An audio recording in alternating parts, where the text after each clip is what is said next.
दोस्तों स्वागत है आपका आज की हमारी इस वीडियो में।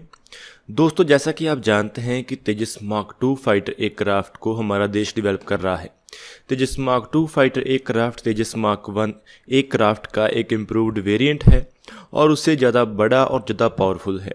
और ऐसे ही हमारा देश twin engine deck based fighter aircraft और एमसीए फाइटर एयरक्राफ्ट को डेवलप कर रहा है।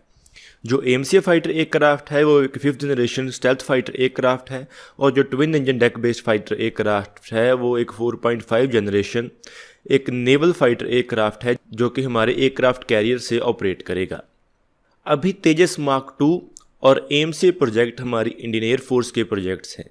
इससे पहले ऐसी खबरें आई थी कि इंडियन एयरफोर्स के अंदर ही कुछ ऐसे सेक्शंस हैं जिनमें से एक सेक्शन ये चाहता है कि तेजस मार्क 2 प्रोजेक्ट के ऊपर ज़्यादा फोकस किया जाए और एक सेक्शन चाहता है कि तेजस मार्क 2 प्रोजेक्ट को छोड़कर एमसीए प्रोजेक्ट के ऊपर ज़्यादा फोकस किया जाए।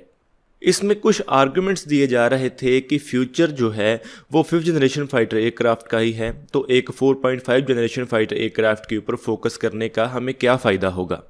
ऐसी काफ़ी बातें चल रही हैं, तो आज की इस वीडियो में हम इसी चीज़ को समझने की कोशिश करेंगे कि कैसे हमारा तेजस मार्क 2 फाइटर एयरक्राफ्ट काफ़ी इम्पॉर्टेंट है और हमारी मिलिट्री पावर को इंक्रीज़ करने के लिए इसका बहुत बड़ा योगदान होने वाला है और ये हमारी मिलिट्री का सबसे ज़्यादा सक्सेसफुल इंडिजिनस फाइटर एयरक्राफ्ट हो सकता है। तो चलिए आज की इस वीडियो को शुरू करते हैं। तेजस मार्क 2 प्रोग्राम एक हमारा स्वदेशी फाइटर जेट प्रोग्राम है जो कि हमारे MiG-29 जैगवार एयरक्राफ्ट और मिराज 2000 एयरक्राफ्ट जैसे एयरक्राफ्ट्स को रिप्लेस करने के लिए बनाया जा रहा है। इस फाइटर जेट प्रोग्राम को लेकर ऐसी डिस्कशन चल रही है कि इस प्रोग्राम को खत्म कर देना चाहिए और एमसीए फाइटर जेट प्रोग्राम के ऊपर ध्यान देना चाहिए। आज की इस वीडियो में हम बात करेंगे कि क्यों तेजस मार्क 2 प्रोग्राम इतना ज़्यादा इंपॉर्टेंट है और इसे किसी भी हाल में ख़त्म नहीं किया जाना चाहिए। तो चलिए आज की इस वीडियो को शुरू करते हैं। दोस्तों 5th जनरेशन फाइटर एयरक्राफ्ट के बारे में ऐसी बातें कही जा रही हैं कि 5th generation fighter aircraft future के फाइटर एयरक्राफ्ट हैं और जो फ्यूचर की एयर फोर्सेस होने वाली हैं उनमें 5th जनरेशन फाइटर एयरक्राफ्ट का ही इस्तेमाल किया जाएगा और फ्यूचर में 4.5 जनरेशन फाइटर एयरक्राफ्ट की कोई भी जगह नहीं होगी। लेकिन ये बात बिल्कुल सही नहीं है। जैसा कि आप जानते हैं कि अमेरिका ही इकलौता ऐसा देश है जो कि अपने 5th जनरेशन फाइटर एयरक्राफ्ट को बहुत बड़ी गिनती में इस्तेमाल कर रहा है। लेकिन अमेरिका ने भी इतने लंबे समय से स्टेल्थ टेक्नोलॉजी होने के बावजूद भी अपने नॉन स्टेल्थ फाइटर एयरक्राफ्ट को रिप्लेस नहीं किया है, बल्कि उन्होंने हाल ही में अपने F-15EX फाइटर एयरक्राफ्ट का फिर से ऑर्डर दिया है। उसके पीछे एक बहुत बड़ी वजह है। वजह यह है कि जो 5th जनरेशन फाइटर एयरक्राफ्ट होते हैं इनकी ऑपरेटिंग कॉस्ट काफ़ी ज़्यादा होती है। इनकी जो स्टेल्थ कोटिंग होती है उन्हें भी मेंटेन करना पड़ता है जिसके ऊपर काफ़ी खर्चा आता है और यही कारण है कि ऐसे एयरक्राफ्ट को आप बहुत बड़ी गिनती में इस्तेमाल नहीं कर सकते क्योंकि इससे आपको इन फाइटर एयरक्राफ्ट को ऑपरेशनल रखने में काफ़ी खर्च करना पड़ेगा। और इसके साथ ही जो 5th जनरेशन फाइटर एयरक्राफ्ट होते हैं उनकी पे लोड कैरिंग कैपेसिटी काफ़ी कम होती है। लेकिन वहीं जो नॉन स्टेल्थ एयरक्राफ्ट होते हैं वो बहुत ज़्यादा पे लोड कैरी कर सकते हैं और उनकी भी अपनी एक इम्पॉर्टेंस है। वो ज़्यादा पेलोड के साथ ज़्यादा डैमेज कर सकते हैं। इसीलिए 4.5 जनरेशन फाइटर एयरक्राफ्ट को अभी पूरी तरह रिप्लेस नहीं किया जाएगा और इनकी फ्यूचर में भी ज़रूरत होगी। अभी हमारे फाइटर एयरक्राफ्ट रिक्वायरमेंट काफ़ी बड़ी है। ऐसा प्रोजेक्ट किया गया था कि अगले कुछ सालों में हमें 300 से ज़्यादा फाइटर एयरक्राफ्ट की ज़रूरत है जो कि तेजस मार्क 1A प्रोग्राम, तेजस मार्क 2 प्रोग्राम और एमसीए फाइटर जेट प्रोग्राम से पूरी की जाएगी। क्योंकि ऑर्का फाइटर जेट को अभी हमारी एयर फोर्स कंसीडर नहीं कर रही है तो उसके बारे में ऐसा कहना सही नहीं होगा कि हमारी air force orca fighter jet को खरीदेगी। तो इसीलिए हमारे मिराज एयरक्राफ्ट और जैगवार एयरक्राफ्ट और MiG-29 यूपीजी फाइटर एयरक्राफ्ट जैसे एयरक्राफ्ट को रिप्लेस करने के लिए हमें तेजस मार्क 2 एयरक्राफ्ट की सख्त ज़रूरत है। इसके साथ ही इससे पहले एक वीडियो में मैंने बात की थी कि कैसे हमारा तेजस मार्क 2 एयरक्राफ्ट हमारे देश के लिए एक J-10 मूवमेंट होने वाला है।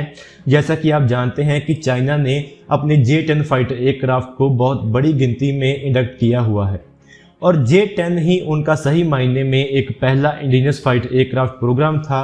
उस फाइटर एयरक्राफ्ट प्रोग्राम की सक्सेस के बाद ही वो अपने दूसरे एयरक्राफ्ट को डेवलप कर पाए हैं।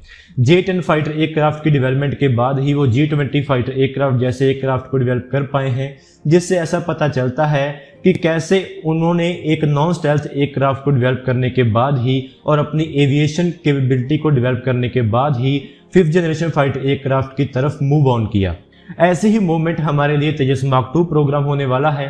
तेजस मार्क 2 प्रोग्राम की डेवलपमेंट में हमें इतना एक्सपीरियंस मिल जाएगा कि हम बहुत ज़्यादा एडवांस टेक्नोलॉजीज़ को AMCA प्रोग्राम के लिए डेवलप कर सकें और इसमें इस्तेमाल कर सकें।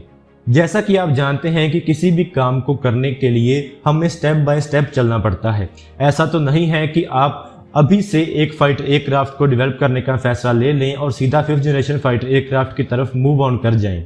अगर आप यहाँ पर जापान की एग्जांपल दें कि उन्होंने अपना 5th generation fighter aircraft develop कर लिया है, तो यहाँ पर आपको बता दें कि उन्होंने इससे पहले भी 4.5 जनरेशन फाइटर एयरक्राफ्ट के ऊपर काम किया हुआ है।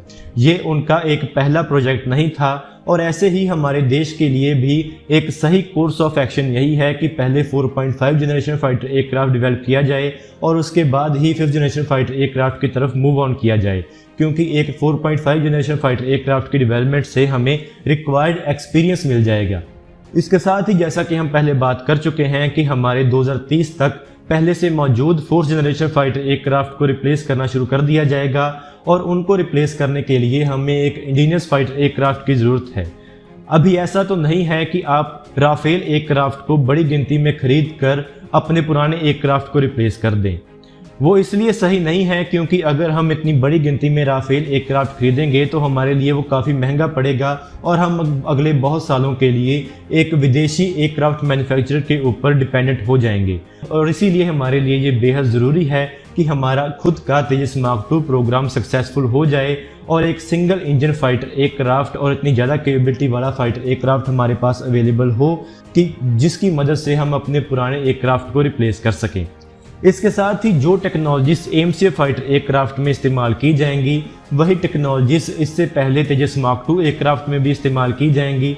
जैसा कि हमने आपको पहले भी बताया था कि तेजस मार्क 2 प्रोग्राम में चाहे कि वो 4.5 जनरेशन फाइटर एयरक्राफ्ट होने वाला है क्योंकि वो एक नॉन स्टेल्थ एयरक्राफ्ट है, लेकिन जो उसके एवियोनिक्स हैं वो 5th जनरेशन होने वाले हैं।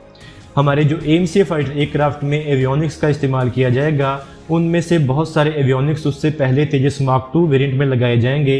तेजस मार्क 2 वेरिएंट में हमारा स्वदेशी infrared search and track system भी लगाया जाएगा और हमारा स्वदेशी उत्तम रडार भी लगाया जाएगा और हमारा स्वदेशी मायावी इलेक्ट्रॉनिक वारफेयर स्वीट भी लगाया जाएगा, जो कि बहुत ज़्यादा क्रिटिकल टेक्नोलॉजीज हैं। और इसके साथ ही जब तक तेजस मार्क 2 प्रोग्राम पूरी तरह मैच्योर होगा तब तक हमारी मिटियोर मिसाइल के साथ comparable beyond visual range air to air missile Astra Mark 2 missile भी तैयार हो चुकी होगी, जो कि हमारे लिए एक बहुत बड़ी कैपेबिलिटी होगी।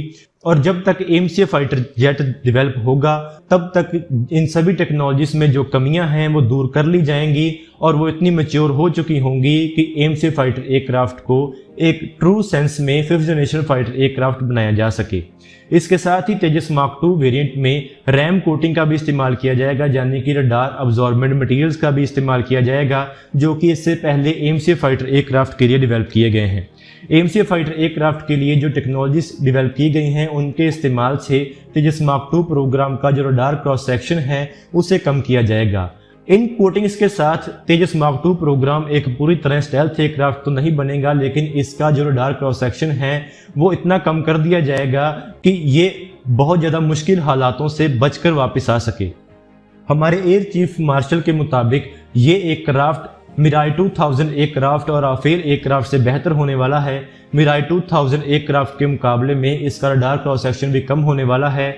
और हाल ही में हमारे एयर मार्शल रघुनाथ नाम्बियार, जो कि हमारी वेस्टर्न एयर कमांड के फॉर्मर चीफ थे, उन्होंने ये दावा किया था कि हमारा जो तेजस मार्क 2 प्रोग्राम होगा वो राफेल एयरक्राफ्ट से बेहतर होने वाला है। इससे पहले भी ऐसी न्यूज़ आई थी जिसमें हमारी एयरफोर्स ने कहा था कि वो तेजस मार्क 1 प्रोग्राम से ज़्यादा तेजस मार्क 2 प्रोग्राम को प्रेफर करते हैं, क्योंकि ये एयरक्राफ्ट प्रोग्राम उनकी रिक्वायरमेंट्स को ज़्यादा मीट करता है। इसके साथ ही तेजस मार्क 2 प्रोग्राम के साथ थ्रस्ट वेक्टरिंग कैपेबिलिटी के साथ भी एक्सपेरिमेंट किया जा सकता है।